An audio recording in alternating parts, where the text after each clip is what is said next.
Pause, just for a moment. Close your eyes, gently. Not to sleep, just to listen. Feel the soft weight of the darkness behind your eyelids. Now, imagine if that darkness never lifted. No more colors, no more skies, no more faces you love. Just shadows and memory. We rarely notice it, but sight is the sense that lets us fall in love with the world. Every sunrise, every smile, every star in the night sky. So before you drift off to sleep, let's take a quiet journey into the science of vision. How our eyes became windows to the universe, and what happens when they close forever. Tell me in the comments. If you could only keep one sense, which one would you choose? Just for a moment, let your eyes relax. Let the light fade softly into shadow. And in this quiet space where the world slows down, let me tell you a story about your eyes, about the ancient miracle that lets you see everything, yet goes unnoticed every single day. Long before cities glowed, before books, before fire, there was light. And the first creatures who noticed it, not through eyes, not yet, but through skin. Simple, soft, and sensitive, early life in Earth's oceans began reacting to sunlight, like plants do, leaning toward it, feeling warmth, sensing time. It was basic, but it was the beginning. As millions of years passed, those light-sensitive patches evolved into something more focused. A cup, a fold, a groove that shaded the light and gave direction. This wasn't just sensing brightness anymore. It was knowing where the brightness was. Now creatures could move toward it or away. This changed everything. Suddenly, life wasn't just drifting. It was choosing. Predators could see prey, prey could escape faster, and nature began a quiet, endless arms race. The better you saw, the better you survived. And so, the eye was born. Imagine now, a creature crawling out of water. It lifts its head, blinks. For the very first time in Earth's history, a being looks at the land. It doesn't just feel warmth. It sees color, it sees distance. The brain begins mapping space, depth, and danger. Fast forward through time, through feathers, through scales, through claws and fur, and eventually, through us. Your eyes, right now, are the result of over 500 million years of evolution. Think about that as you close them. They are built like a miniature camera, a lens, a pupil, a retina. But the real magic is what happens behind them. Because what you see isn't just light bouncing off objects. Your eyes take in raw signals, blurry shapes, brightness, color, and your brain does the real work. It sharpens, it remembers, it adds emotion. That's why seeing a sunset can make you cry. That's why the sight of someone you love can calm your heart instantly. It's not just sight, it's meaning. And meaning is what kept us alive.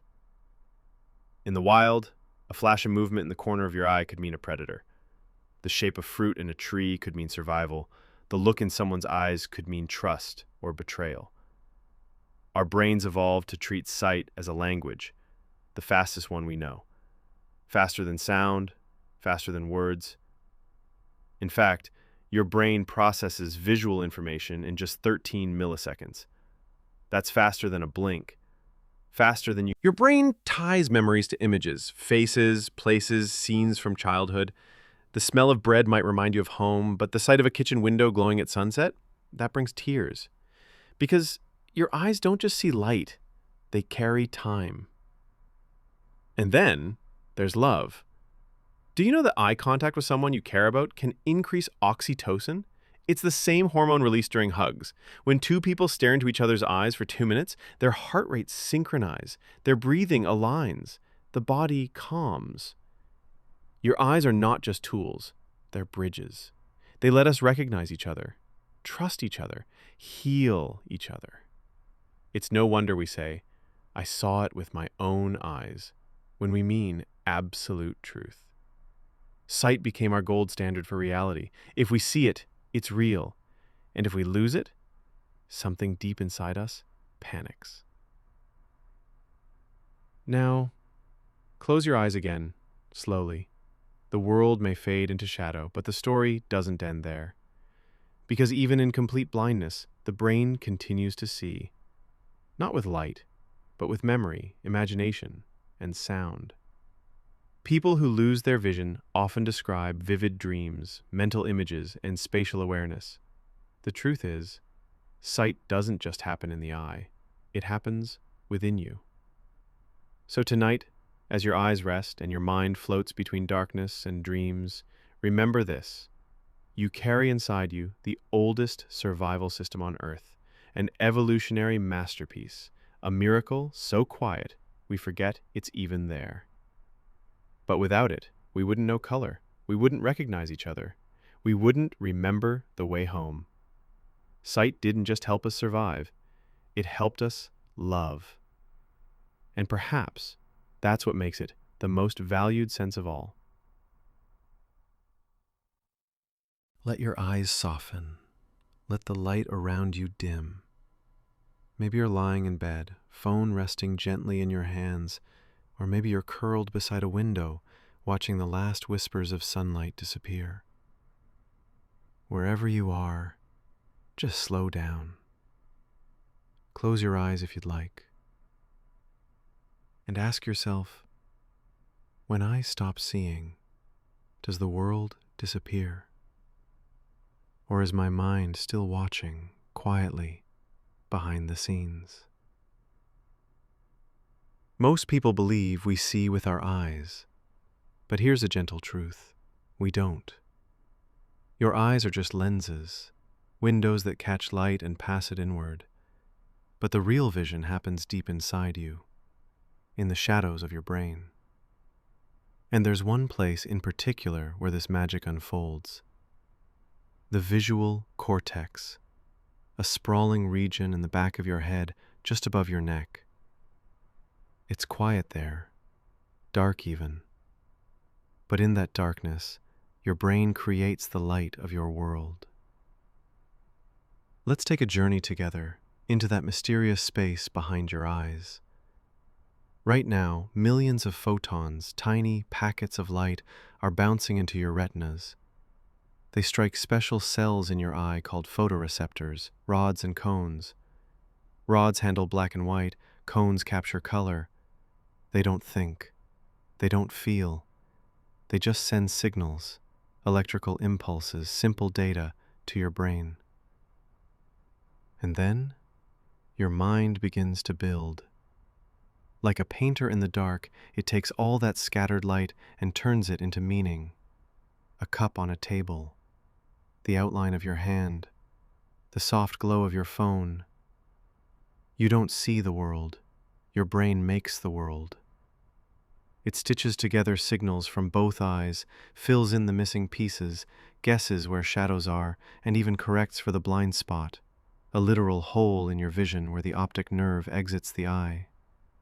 But you never notice that blind spot, because your brain covers it, just like it does in dreams. Now let's go deeper. What happens when the eyes stop working? What happens when someone goes blind? You might think the visual cortex would simply go quiet, that it would fall into darkness, unused, abandoned. But the opposite happens. In many people who lose their sight, especially later in life, the visual cortex doesn't shut down. It rewires.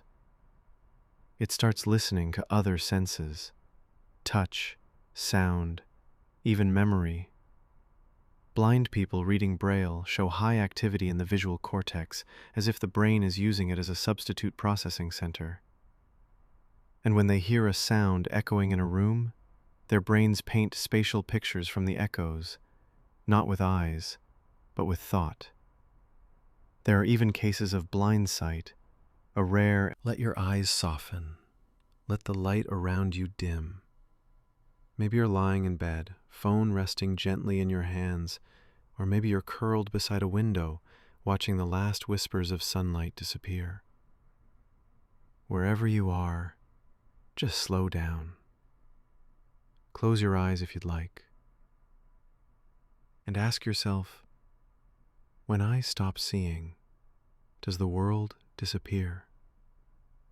Or is my mind still watching quietly behind the scenes?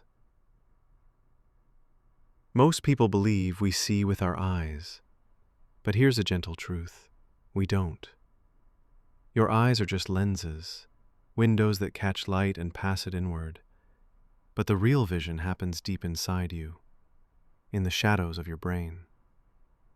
And there's one place in particular where this magic unfolds: the visual cortex, a sprawling region in the back of your head, just above your neck. It's quiet there, dark even. But in that darkness, your brain creates the light of your world. Let's take a journey together into that mysterious space behind your eyes. Right now, millions of photons, tiny packets of light, are bouncing into your retinas. They strike special cells in your eye called photoreceptors, rods and cones. Rods handle black and white, cones capture color.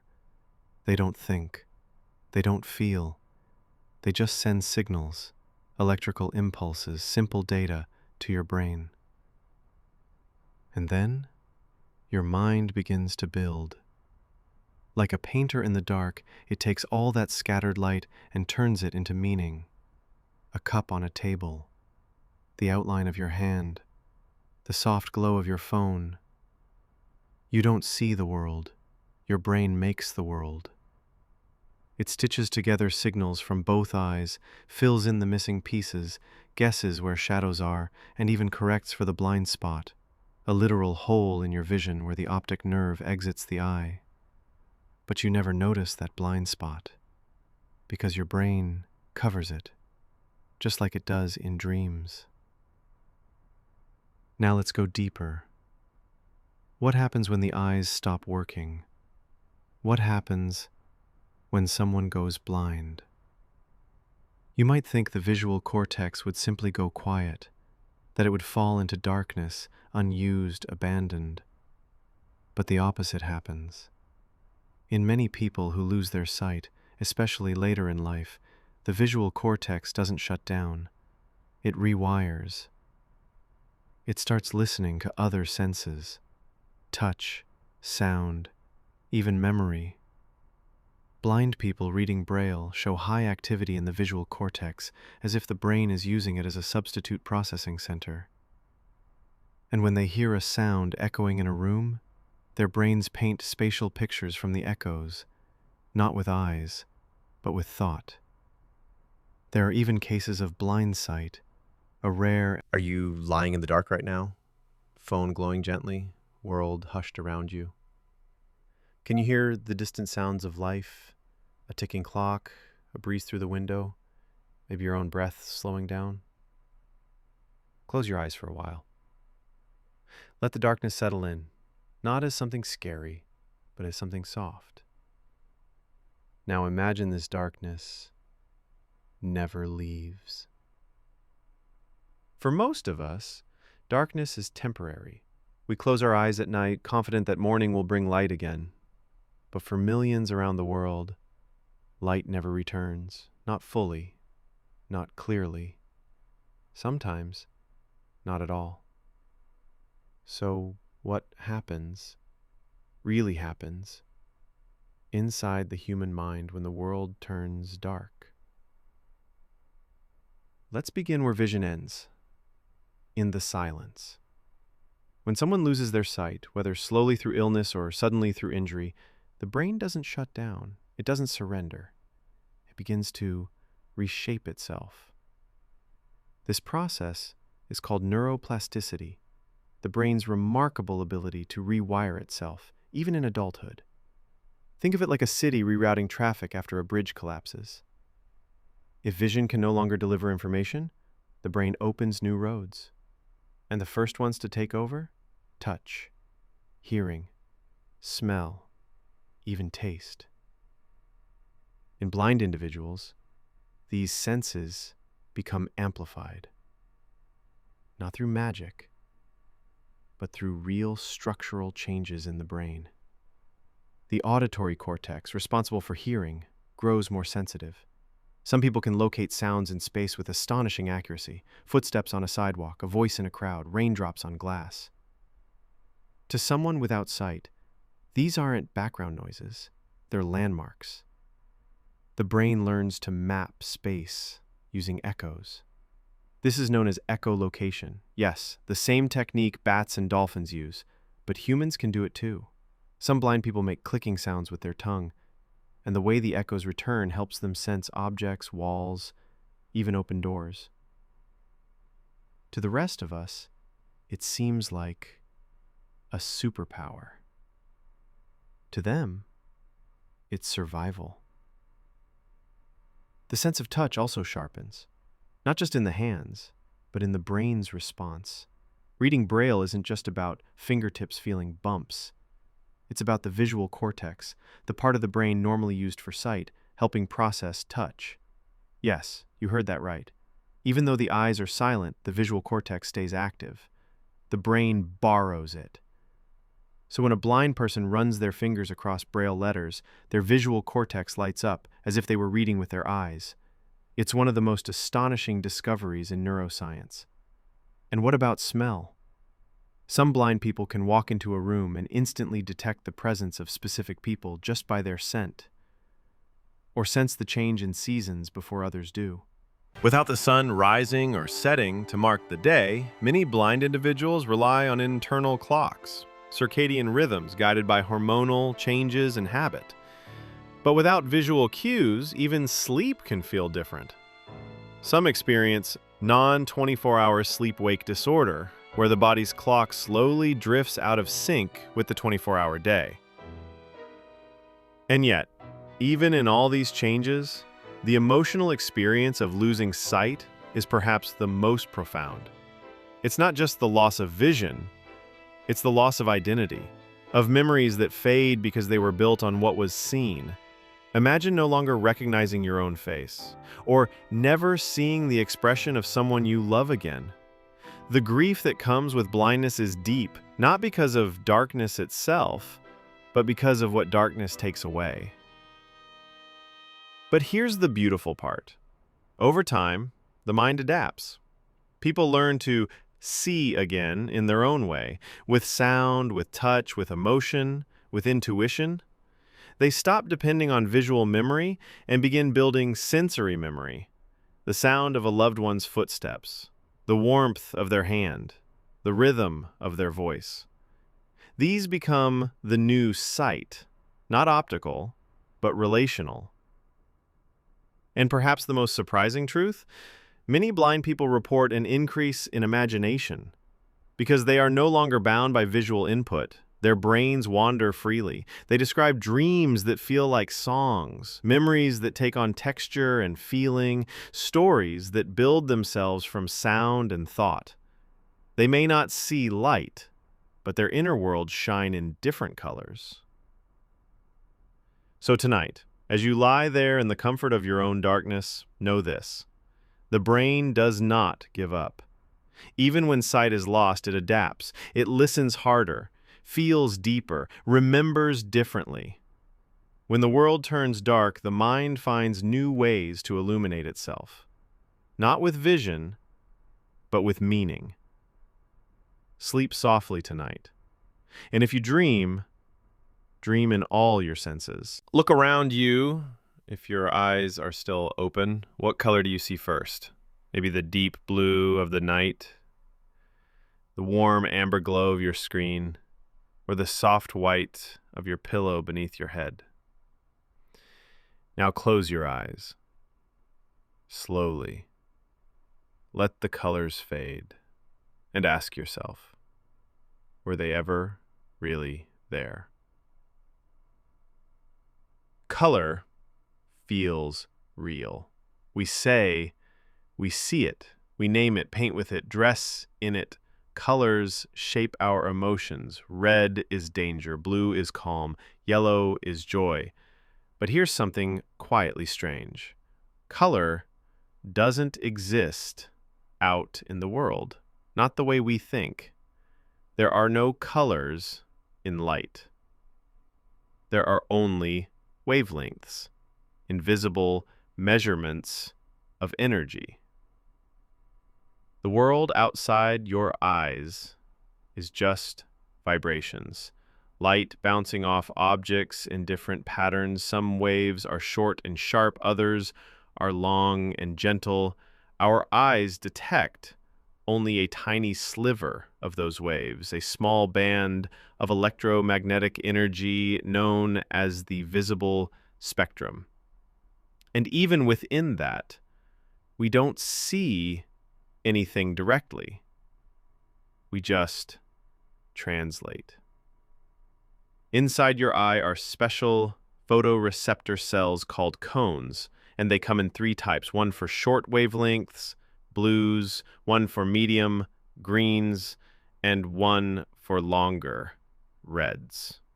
When light enters your eye, these cones respond. They fire off signals to your brain, not saying this is red or this is green, but sending raw data.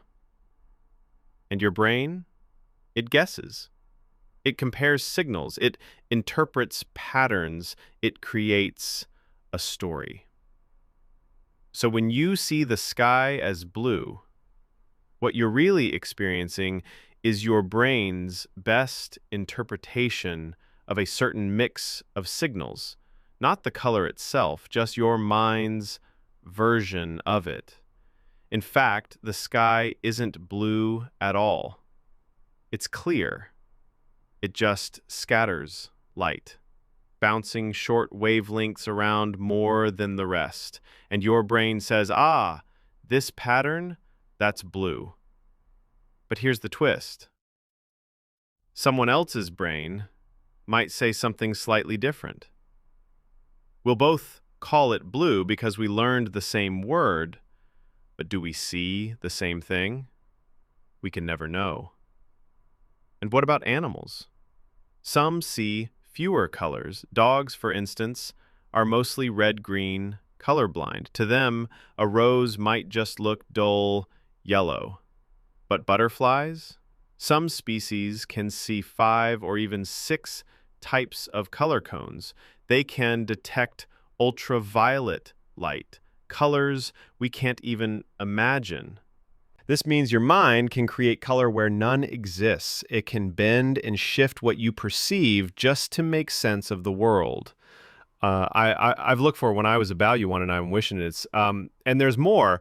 People with synesthesia experience color through other senses. They hear music and see shapes in blue and gold. They taste food and feel it glow with color. To them, color is not something seen, it's something felt. And then there are those who see no color at all, achromatopsia. To them, the world is grayscale, like an old film. Not less meaningful, just different. One artist who was born colorblind implanted a device into his skull that translates color frequencies into sound. Now he hears color instead of seeing it. He composes music from sunsets. Just imagine. Ikonman. So what is color? A property of objects? A trick of light? A creation of the brain? Maybe all three. Maybe none. The deeper science looks, the more we see that color is not part of the world, it's part of us. The rose isn't red. The ocean isn't blue. The lemon isn't yellow. They reflect certain wavelengths, but the color, That's your brain's response, a private experience, a whisper in your mind. I know. Go. And yet, it feels so real, because it is, to you. Color helps you remember, it guides emotion, it paints your memories and dreams. Think of a childhood room, your favorite blanket, a night sky filled with stars. You don't remember the wavelengths, you remember the colors, soft, warm, glowing, and that might be the most human part of all. I know. Go. Me. So tonight, as you drift deeper into sleep and the colors of the world fade into darkness, know this: your mind doesn't need light to create beauty. It is the beauty, the painter, the translator, the dreamer of colors. You carry within you the power to turn invisible energy into wonder, to feel something that may not be real, but is true just the same. So rest your eyes and let your mind wander through the soft blue of your favorite memory, the gold of sunlight through leaves, the quiet silver of the moon. Good night.